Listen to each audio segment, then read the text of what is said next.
America અને Iran વચ્ચે વધતા તણાવની અસર હવે ભારતની અર્થવ્યવસ્થા પર સીધી જ જોવા મળી રહી છે.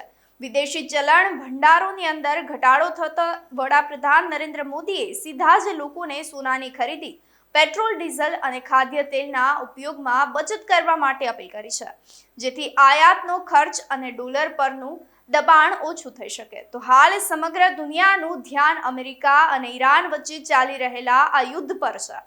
પરંતુ વડાપ્રધાન નરેન્દ્ર મોદી દ્વારા જે અપીલ કરવામાં આવી રહી છે તેની પાછળનું ગણિત શું છે તેને લઈ આજે ચર્ચા કરીએ. નમસ્કાર, આપ જોઈ રહ્યા છો ન્યૂ ભારત ન્યૂઝ અને હું છું આપની સાથે વલ્લરી વ્યાસ.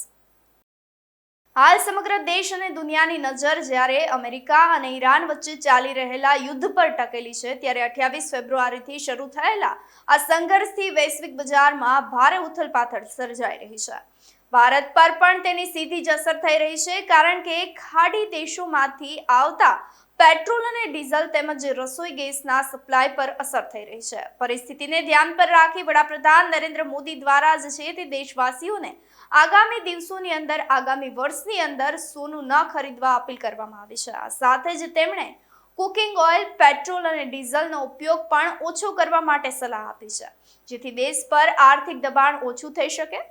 હવે તમને પ્રશ્ન એ થશે કે સોનું ન ખરીદવાથી અથવા તો ખાદ્ય તેલનો ઓછો વપરાશ કરવાથી યુદ્ધ અને અર્થવ્યવસ્થા પર શું અસર થઈ શકે? હકીકતમાં આ પ્રધાનમંત્રી નરેન્દ્ર મોદીને લાંબા ગાળાની સંકટ વ્યવસ્થાની યોજના હોય તેવું લાગી રહ્યું છે. ભારત જ્યારે વિદેશમાંથી વસ્તુઓ ખરીદે છે ત્યારે તેની ચૂકવણી ડોલરોમાં કરવી પડે છે. યુદ્ધના કારણે ડોલર મોંઘો બની રહ્યો છે અને રૂપિયાની કિંમત દિવસે ને દિવસે ઘટી રહી છે.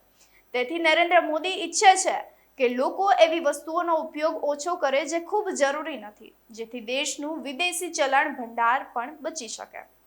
આ સાથે જ અર્થવ્યવસ્થા પર વધારે દબાણ ન કરવામાં આવે. ભારતમાં લોકોને સોનાનો ઘણો શોખ છે અને દર વર્ષે દેશમાં લગભગ 6 લાખ કરોડ રૂપિયાનું સોનું વિદેશમાંથી આયાત કરવામાં આવે છે. આ માટે ભારે પ્રમાણમાં ડોલરની જરૂરિયાત પડે છે, જેથી આવી પરિસ્થિતિને પહોંચી વળવા માટે વડાપ્રધાન નરેન્દ્ર મોદી દ્વારા દેશ હિત માટે લોકોને 1 વર્ષ સુધી સોનાના દાગીના ન ખરીદવાની અપીલ કરવામાં આવી છે. તેઓએ જણાવ્યું હતું કે પહેલા દેશ પર સંકટ આવતું ત્યારે લોકો પોતાનું સોનું દાનમાં આપતા હતા, પરંતુ હવે દાન કરવાની જરૂર નથી. માત્ર તેટલું જ કરો કે 1 વર્ષ સુધી સોનું ખરીદી અને વિદેશી ચલણ પરનો ભાર ન વધારો. વડાપ્રધાન નરેન્દ્ર મોદીની સોનું ન ખરીદવાની અપીલની અસર જ્વેલરી ઉદ્યોગ પર ભારે થઈ રહી છે, શેર બજાર પર જોવા મળી રહી છે. આ સાથે જ દેશભરમાં જ્વેલર્સ ચિંતામાં મુકાઈ ગયા છે. જો લોકો સોનું ખરીદવાનું ઓછું કરી દેશે તો સમગ્ર ઉદ્યોગને નુકસાન થઈ શકે છે. આ ક્ષેત્ર સાથે જોડાયેલા લાખો લોકોની રોજીરોટી પર ભારે અસર થઈ રહી છે.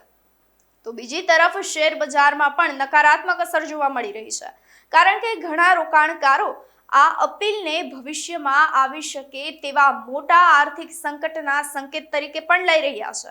હકીકતમાં સોના અંગેની આ અપીલ પાછળ દેશના વિદેશી ચલણ અને આયાત નિકાસનું ગણિત જોડાયેલું છે. ભારત આજે પણ મોટા પ્રમાણમાં સોનું વિદેશમાંથી મંગાવે છે, જેના કારણે ડોલરોની માંગ વધે છે. ભારતનો આયાત ખર્ચ નિકાસ કરતાં વધી જતો હોય છે, જેથી વિદેશી ચૂકવણી માટે વધુ ડોલરની જરૂરિયાત ઊભી થાય છે.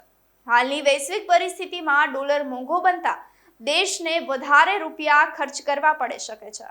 તો નિષ્ણાંતોનું માનવું છે કે નરેન્દ્ર મોદીના આ ગોલ્ડ સ્ટ્રાઇક પાછળ 3 મુખ્ય કારણો છુપાયેલા છે. પહેલું કારણ એ છે કે યુદ્ધ જેવી અનિશ્ચિત પરિસ્થિતિમાં જો દેશ ઓછા ડોલર ખર્ચશે તો અર્થવ્યવસ્થા વધુ સ્થિર રહેશે.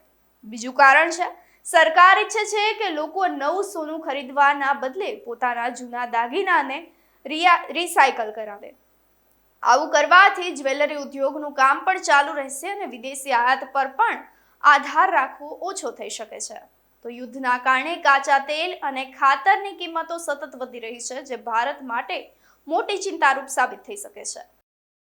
ભારત ઉર્જા અને ખેતીની જરૂરિયાત માટે આ વસ્તુનો મોટા પ્રમાણમાં વિદેશમાંથી આયાત કરે છે, તેથી વધતી કિંમતોના કારણે આયાત ખર્ચ વધી રહ્યો છે અને વિદેશી ચલણ પણ વધુ દબાણ કરવું હાનિકારક બની શકે છે. આવી પરિસ્થિતિમાં સરકાર ક્યાં ખર્ચ ઓછો કરી શકાય તે અંગે વિચાર કરી રહી છે, જેથી દેશની આર્થિક સ્થિતિ પર વધારે અસર ના પડે.